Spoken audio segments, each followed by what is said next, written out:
As declarações do Senhor Jesus a seu respeito sempre ocasionavam as mais variadas reações, as mais diversas reações.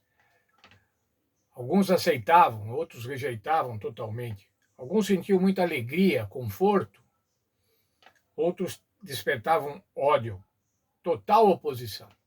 Alguns queriam viver com Jesus, outros queriam matar a Jesus. Vamos ver hoje João 7, de 37 a 47. As declarações de Jesus e as diversas reações, as reações de diversos grupos. Vou ler a partir do verso 37. No último dia, o grande dia da festa, levantou-se Jesus e exclamou: Se alguém tem sede, venha a mim e beba.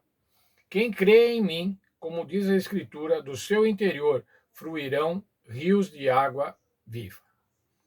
Qual o resultado de aceitar Jesus? Jesus estava falando, o resultado de aceitar Jesus é que você vai ser agora uma fonte de água viva, e você vai fluir rios de água viva. Isso ele disse com respeito ao Espírito que havia de receber os que nele crescem, pois o Espírito até aquele momento não fora dado, porque Jesus não havia sido ainda glorificado. Veja, irmãos, o Espírito Santo foi dado aos discípulos, foi dado aos crentes, após a ressurreição do Senhor Jesus. Após o Senhor Jesus ter voltado para o céu, subido para o céu e ter sido entronizado junto ao Pai. Essa água viva dizia respeito a esse poder do Espírito Santo que seria dado agora aos crentes e dessa forma distribuído aos outros. Então os que dentre o povo tinham ouvido essas palavras diziam: Esse é verdadeiramente um profeta. Outros diziam: Esse é o Cristo. Outros, porém, perguntavam: Porventura Cristo virá da Galiléia? Veja, alguns estavam falando: Ele é um profeta. Outros falavam: É Cristo. Outros falavam assim: Não, esse daí não pode ser Cristo, porque ele veio da Galiléia. Os ouvintes tinham diversos entendimentos sobre quem era aquele jovem pregador, Jesus de Nazaré. Não diz a Escritura que o Cristo vem da descendência de Davi, da aldeia de Belém, de onde era Davi? Eles conheciam as profecias que Jesus viria de Belém, mas eles nem sabiam de onde Jesus tinha vindo direito, de Nazaré, ou da Galiléia, ou de Belém, mas pelo visto aqui eles achavam que tinha vindo da Galiléia, não de Belém. Assim houve dissensão entre o povo por causa dele. Alguns dentre eles queriam prendê-lo, mas ninguém lhe pôs as mãos. Veja, alguns aceitavam, é o Cristo, é o profeta. Outros falavam, não, não é nada, ele é o enganador. Outros queriam prendê-lo. Vários posicionamentos. É melhor prendê-lo, ele é um agitador, ele é um subversivo.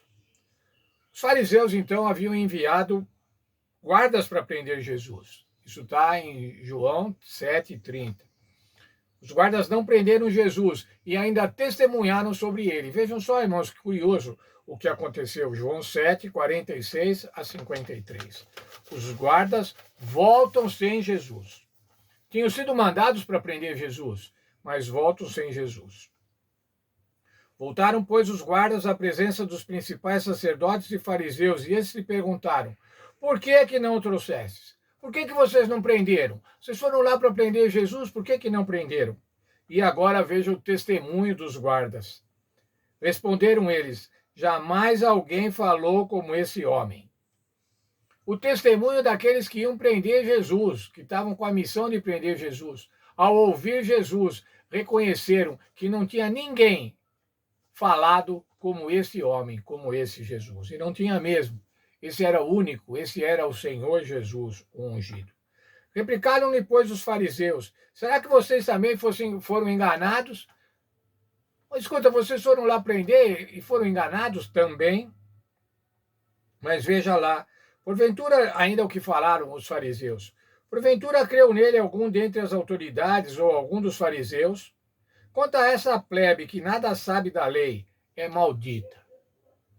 Essa plebe, esses miseráveis, esses que não conhecem a lei, esses iletrados, esses daí são malditos. Preconceito social, um preconceito religioso, um preconceito intelectual. Ainda hoje, irmãos, a gente vê o preconceito que os evangélicos sofrem, os preconceitos que os cristãos sofrem, que os cristãos de denominações evangélicas ou protestantes ainda sofrem. A imprensa, quando fala dos evangélicos, como diz assim, os evangélicos, aqueles que não têm muito discernimento, aqueles que não são intelectualizados, que não são progressistas, assim do mesmo jeito, irmãos, lá nos dias de Jesus. A elite religiosa, a elite política, governante, se referia àquela plebe que aceitava a Jesus. Mas veja, diante desse posicionamento preconceituoso e perseguidor, se colocou agora Nicodemos, um deles, aquele que antes fora ter com Jesus. Lembram, Nicodemos era um dos líderes do Sinédrio, um dos líderes dos judeus, uma pessoa importante, com uma posição social, uma posição política importante, certamente também uma posição econômica importante. E Nicodemos perguntou a eles: acaso a nossa lei julga um homem sem primeiro ouvi-lo e saber o que ele faz? Vocês vão querer prender Jesus sem saber o que ele faz? É assim? A nossa lei permite isso? A lei não era assim, a lei não permitia isso. Responderam eles: dar-se-á o caso de que tu também és da Galiléia? Examina e verás que da Galiléia não se levanta profeta nenhum. A colocação aí era bem incisiva contra Nicodemos. Será que você também é da Galiléia? Você também é de Nazaré? Para estar defendendo este jovem pregador? Para estar defendendo esse Cristo, esse que diz que é o Cristo, ou que a plebe diz que é o Cristo? Vamos ler um texto da nossa lição.